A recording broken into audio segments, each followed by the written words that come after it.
Hey, what's up guys? So it's Labor Day weekend. I decided to drive to LA to visit my friend Diana here. And this is her 2015 Audi S3. She just recently purchased it. It's a lease. And this will be an interesting test drive because I haven't driven a lot of newer cars, or at least newer performance-oriented cars. So it'll be an interesting experience to see how technology has evolved, how cars have become more capable. But hopefully it still retains a lot of the analog feel that the old Audi S3s, S4s were known for back in the day. So yeah, let's go take it for a drive. So first off, the driving position feels pretty good. Even though newer cars have been getting bigger and higher and wider, this car still is like a properly compact car. It feels about the same size as the old B5 Audi S4. And that was, in my opinion, like the perfect size kind of sports sedan. And in terms of the driver controls, the steering wheel, it has this, as you can see, it has this flat bottom right here, which I'm not a huge fan of, but I mean, if you're a bigger person, then it gives you some more leg room down there. It has really nice metal paddle shifters on here, very responsive and clicky and tactile. So the seating position is pretty good. You can adjust the height of the seat, obviously. And I like to sit a little bit lower in my car, so I have this seat almost at the very bottom of the range of height adjustment. The seat itself is just the base S3 seat. It doesn't have the sport seat, so it doesn't have the most aggressive side bolstering. And for me, it's not ideal because I'm not, a really big person, and I tend to slide around side to side in this seat a little bit in the corners. And so this car also does not have the performance package, so it doesn't have the adjustable magnetic ride dampers. But what it does have is this drive select mode right here. So what you can do is, if you press down on this, it lets you pick between dynamic mode, individual, where you can set your own settings, and then comfort mode. So for this, we're just going to leave it in dynamic. And so what that does is, I don't think it affects the suspension, the spring rates or the damper rates at all. I think what it really does is it firms up the steering a bit, so it requires a little more effort, as well as it increases the throttle mapping to a more aggressive profile, so that when you give it a bit more throttle pressure, the ECU will basically give it more power. And despite the fact that you can adjust the steering to a more sporty setting where it's heavier and gives a little bit more feedback, it still doesn't have a great sense of connection to the front axle of the car. And obviously this is electric power steering, so that's one of the inherent flaws of that type of system, is it doesn't give you the same feedback when you're going over bumps, or even when you're braking. You don't get the same kind of tactile feedback that, of what the tires are doing. But at the same time, it is a very, very precise steering rack. So wherever you point the steering wheel, even within like 1 or 2 degrees, the car will, respond and steer towards that direction. But for me, I prefer the older hydraulic racks of the old B5 S4, just because, even if it's a little bit slower, it's not adjustable in weight. It just gives the driver a greater sense of confidence when entering corners. And so one of the main differences between this S3 and the base model A3 with the same 2-liter turbocharged engine is that this version of the engine is tuned more aggressively. It's still turbocharged, but now it's remapped to produce 292 horsepower and I think around 280 foot-pounds of torque. And so that's quite a big jump up from, I think, the stock around 220-ish horsepower of the base 2.0T model A3. And you can really feel that above 3,000 RPMs, where that turbo kind of overcomes the initial lag. And once it's delivering full boost, it's pretty punchy. It surges you forward right around 3,000 to 4,000 RPMs. And the red line is 6,500. And of course, this car does have a dual clutch 6-speed transmission. It's known as Audi's S-tronic system. It's pretty much the same as Volkswagen's DSG, just given a different name. And the shifts are extremely fast. Right now, I'm in sport mode, and it actually will downshift the transmission when you're braking. So you actually can drive it pretty quick in just sport mode without manually using the paddles, and it's pretty good about knowing when to downshift. And it will shift at redline, but it won't hold the gears for you, even if you're in manual mode. So even if you're just not touching the paddles at all, it'll still upshift at 6,500 RPMs. And of course, the highlight of this car, as well as many other Audis, is its Quattro all-wheel drive system. And I believe this system in the S3 as well as the A3 Quattro are Haldex systems. So not exactly the most advanced all-wheel drive system. I think it can send a maximum of only 50% of the torque to the rear wheels. And in normal driving conditions, probably the front wheels are getting 100% of the torque, and only when the car detects that there's a little bit of slip in the rear tires or the front tires, then it'll adjust the front to rear torque distribution accordingly to that. So on paper, the 0 to 60 performance spec of this car is about, I think, 4.5 seconds, maybe a little bit quicker than that. And of course, the all-wheel drive does help that with the tremendous traction it gives the car off the line. All right, so now we're in manual mode, and we're going to start going a little quicker and see how the car performs.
Yeah, this car is, if I could describe it with just like one phrase, I would say, actually I'll use two phrases. It's brutally capable, but also a bit detached. And what I mean by that is all the specs on paper, you know, the 0 to 60 time, the 60 to 0 braking distance, the lateral G's, they all feel like, you know, it's not BS. You know, it is a really quick car in a straight line, and in corners the Quattro system gives a lot of confidence just because it's so planted, and there's a little bit of initial understeer, but you'd be hard pressed to get this car into an oversteer situation on public roads.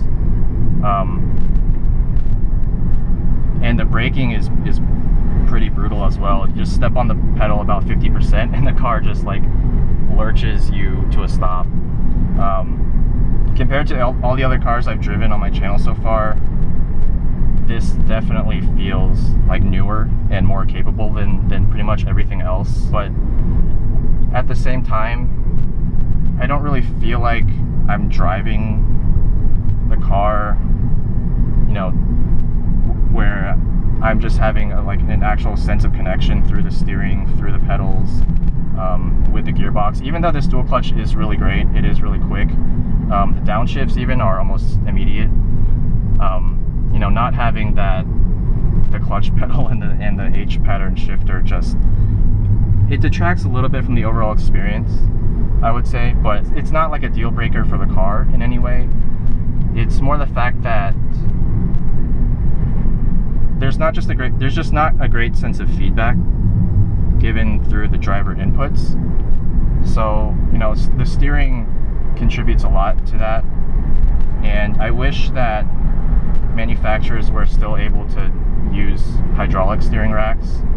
I even prefer most hydraulic racks to manual racks, just because they combine lightness with, you know, feedback. And the electric system just in general will detract from the feedback but give you a lot of lightness for daily driving conditions, whereas the manual racks will be extremely heavy to use in daily driving situations, but they get better as you go faster.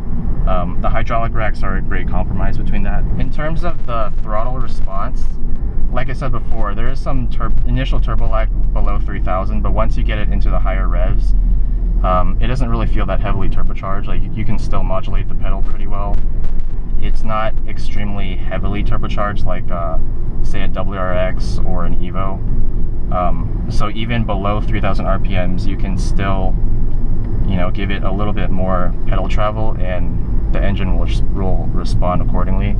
So in the dynamic mode, or you can set it in the individual mode, you can actually set the exhaust, you know, to be louder. And I'm sure it's just probably like a flap in the tailpipe that opens up that lets more sound out the tailpipes, but it's pretty cool. If you guys have driven any of the old Volkswagen Group, you know, engines, the 2-liter turbos that have pretty much been prevalent for the last 10 plus years, this sounds a lot like that, but it's a bit more refined, so it doesn't drone really at all.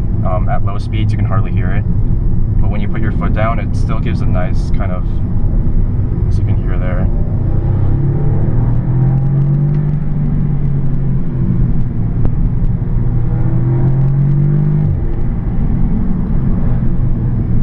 So yeah, for a 4-cylinder, it sounds pretty good.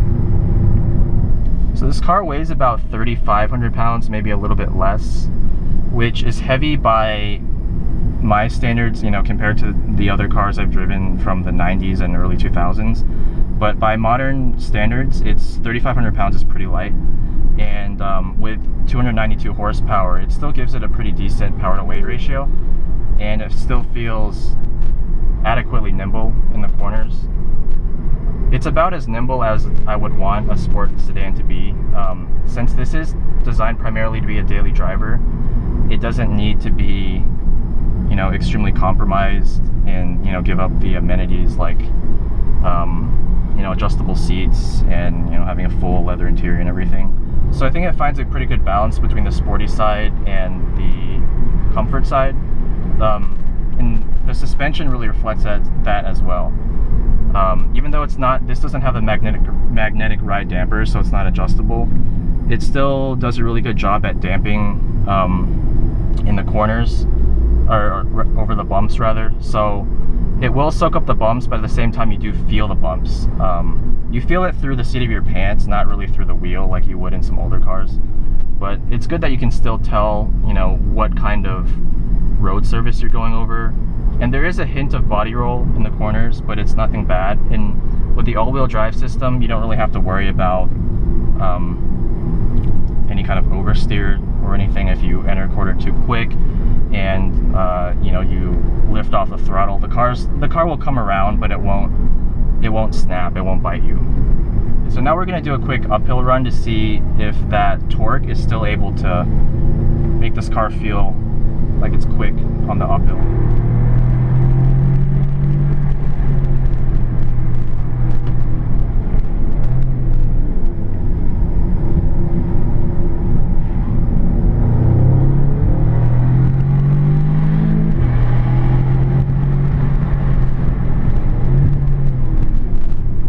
Yeah, even on the uphill, because of that turbo power and the fact that, you know, normally at elevation, a naturally aspirated engine would lose power, but this turbo just overcomes that, and it still feels just as strong as at sea level. I mean, that's all subjective, but honestly, like, I can feel it. Like, it's still a very punchy engine. Above 3,000 to about 6,000, it delivers a lot of torque. It feels just like the 280 horsepower that's advertised by Audi, and it feels like you can really get close to that peak figure anywhere from 3,000 to 6,000. After 6,000, I don't know how usable that last 500 RPMs of the rev range is, just because it is a smaller turbo. So at the highest RPMs, it does kind of lose breath a little bit. But that's not really a big deal, because 3,000 to 6,000, that's still like an effective 3,000 RPM power band that you have to use. And the gear ratios of the transmission are close enough to where you can always keep the engine in that optimal band. And speaking of the transmission, I kind of feel like taking back what I said earlier about it not being as engaging to drive, because it does detract from the act of shifting gears. You know, there's no clutch pedal, there's no H pattern shifter. It's just 2 paddles on a wheel. But what it does let you do is it lets you focus on the other aspects of driving a little bit more.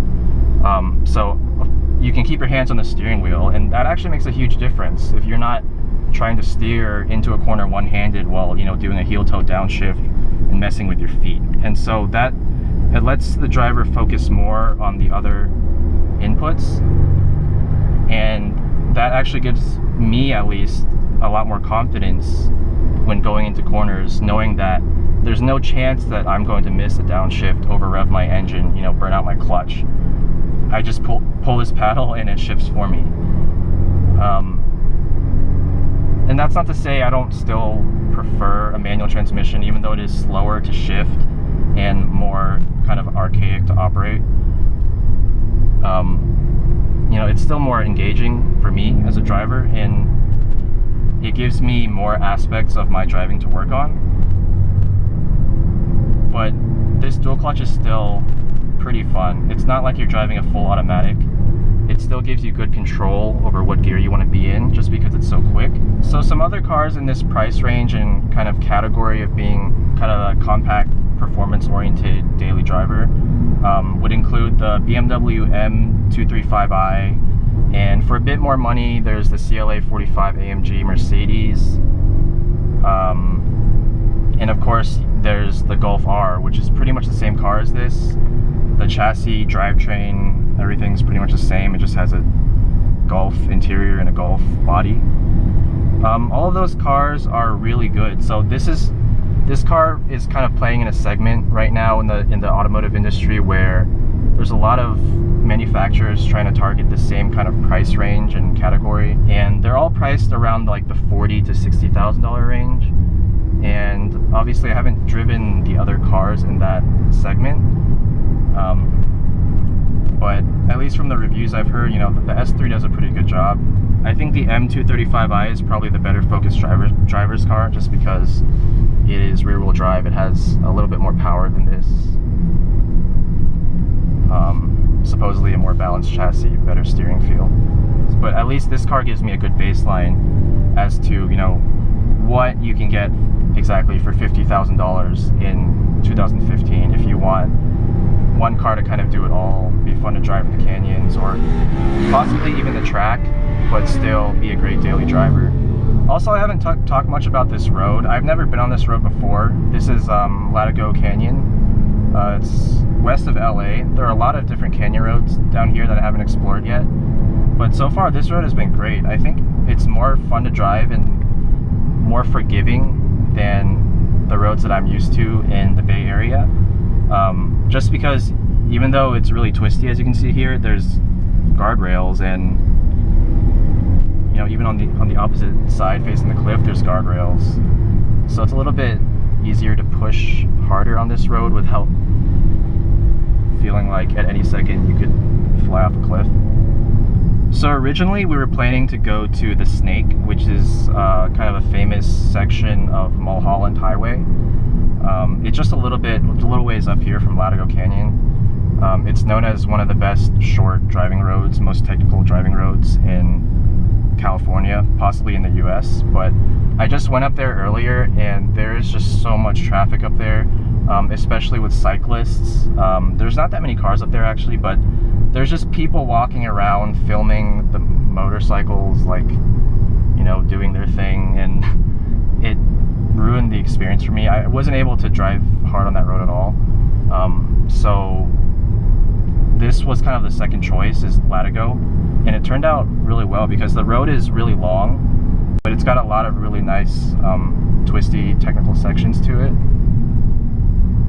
Whereas the Snake is actually a lot tighter and there's a lot more hairpins, so you're not able to carry as much speed through those corners, and there's a lot of blind corners there as well, so you can never be too safe. As always, thanks guys for watching my videos. If you like this video, be sure to subscribe to my channel, leave any suggestions and comments. I'm pretty much take the effort to read through all of them, see what I can do to improve for the next video. And I'm doing a video pretty soon on a C6 Corvette, and that'll be back in San Jose, so it'll be interesting to see how that overpowered and extremely wide rear-wheel drive American sports car will do on the twisty roads that I've done all my other car reviews on. But yeah, stay tuned for that video, and I'll see you guys next time.